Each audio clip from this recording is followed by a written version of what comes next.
Hi good evening, happy Saturday. எப்போவுமே சண்டேக்கு முன்னாடி வர அந்த சாட்டர்டேவும் ஃப்ரைடேவும் சண்டே வரப்போகிறத நினச்சி அவ்வளோ ஜாலியாக இருக்கும். ஸோ மார்னிங் எப்பவும் போல் லேட்டாக தான் எழுந்தேன். நான் மட்டும் கிடையாது, ஸோ வீட்டில் எல்லாருமே லேட்டாக தான் எழுந்தாங்க. நான் 8 மணிக்கு தான் இன்றைக்கி ரொம்ப நாள் கழித்து தூங்கி எழுந்திரிச்சிருக்கேன். ஸோ எழுந்திரிச்சிட்டு யாருமே எழுந்திரிக்காதனால எனக்கு கொஞ்சம் செல்ஃப் கேர் பண்ணிக்கலான்னு சொல்லிட்டு நான் மார்னிங் எம்டி ஸ்டொமக்கில் எப்பவும் போல் பீட்ரூட் ஜூஸ்லாம் எடுத்துகிட்டு பசங்க எழுந்திரிக்கிறதுக்குள்ளே சட்னி ரெடி பண்ணிடலான்னு சொல்லிட்டு கார சட்னி, அதுக்கப்புறமேல் தேங்காய் சட்னி ரெண்டுமே ரெடி பண்ணிவிட்டு சட்னி எல்லாம் தாளித்து விட்டுட்டு ரெடி பண்ணிட்டேன். மாவு எப்பவும் போல் சொல்லவே வேண்டாம், சம்மர் ஸ்டார்ட் ஆகிடுச்சு. நல்லாவே புளிச்சிருந்துச்சு. முதல்லாம் என்னோடய கிளைமேட் ரொம்ப சில்லுன்னு இருக்கப்போலாம் மாவு புளிக்கவே புளிக்காது. வெயிலில் தூக்கி ஆஃப்டர்நூன் வைப்பேன். பட் இப்போலாம் சொல்லவே வேண்டாம்.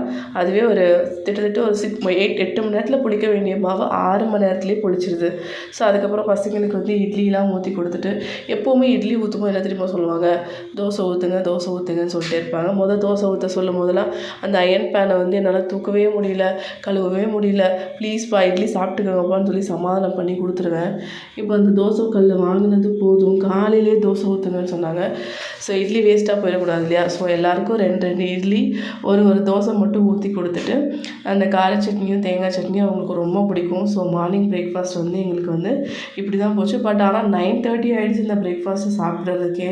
பசங்களை அது இதுன்னு சொல்லிவிட்டு எனக்கு மட்டும் செல்ஃப் கேர் கிடையாது. அந்த சாட்டர்டே சண்டே வீட்டில் இருக்க எல்லாருக்குமே ஹேர் கட் பண்ணுறது, ட்ரிம் பண்ணுறது, அதுக்கப்புறமேல் தலைக்கு ஹென்னா அப்ளை பண்ணுறது, எல்லா செல்ஃப் கேருமே அப்போ தான் நடக்கும். ஸோ பொண்ணுக்கு தலைக்கு எண்ணெயெல்லாம் வச்சு விட்டுட்டு சாப்பாடெல்லாம் கொடுத்துட்டு அவங்களுக்கு அதுக்குள்ளே ஒரு 11:30 போல் பீட்ரூட் ஜூஸ் நான் போட்டு கொடுத்தேன்.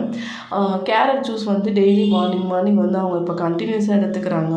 முதல்ல சாப்பாடு நிறையா கொடுத்துட்டா ஜூஸ் கொடுக்க மாட்டேன். ஸோ இப்போ கம்பல்சரி கேரட் ஜூஸ் ரெகுலராக வச்சுட்டு காலையில் கேட்குறதுனால ஸோ பீட்ரூட் யூஸ் பண்ணவே முடியல. நான் பீட்ரூட் ஜூஸ் போட்டுட்டு பசங்களோட அந்த வாட்டர் பாட்டில், அதுக்கப்புறம் அவளோட ரிப்பன், ட்ரெஸ் எல்லாம் அயன் பண்ணி வைக்கிறது, கொஞ்சம் ஒரு 1 ஹவர் எல்லாமே நான் ரெடி பண்ணி வச்சுட்டு நாளை கொஞ்சம் ஃப்ரீயாக இருப்பேன்.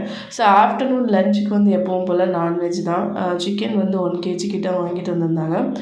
ஸோ எப்போ பார்த்தாலும் butter chicken, pepper chicken, normal chicken gravy இந்த மாதிரி தான் பண்ணுறோம். ஸோ இன்றைக்கி கொஞ்சம் மசாலா வறுத்தரைச்சி பண்ணலான்னு சொல்லிட்டு வீட்டிலேயே எல்லா மசாலாவும் வறுத்தரைச்சி பண்ணியிருந்தோம். ஸோ ரொம்ப டேஸ்ட்டாக இருந்துச்சு. பசங்களுக்கு நல்லெண்ணெய் விட்டுட்டு நான் அதை சாப்பாடெல்லாம் ஃபுல்லாக ஊட்டி விட்டுட்டு ஈவினிங் கொஞ்சம் ப்ரெட் டோஸ்ட் போட்டு கொடுத்தேன். ஸோ லேட்டாக சாப்பிட்டனாலையும் அந்த ப்ரெட் டோஸ்ட் சாப்பிட்னாலே யாருக்குமே பசிக்கலை. ஸோ நைட்டு எல்லாத்துக்குமே ஆரஞ்சு ஜூஸ் தான். ஸோ எல்லாத்துக்குமே ஆரஞ்சு ஜூஸ் போட்டு கொடுத்துட்டு நைட்டு டின்னரை நாங்கள் ரொம்ப சிம்பிளாக முடிச்சிட்டோம், ஆஃப்டர்நூன் ஹெவியாக சாப்பிட்டனால.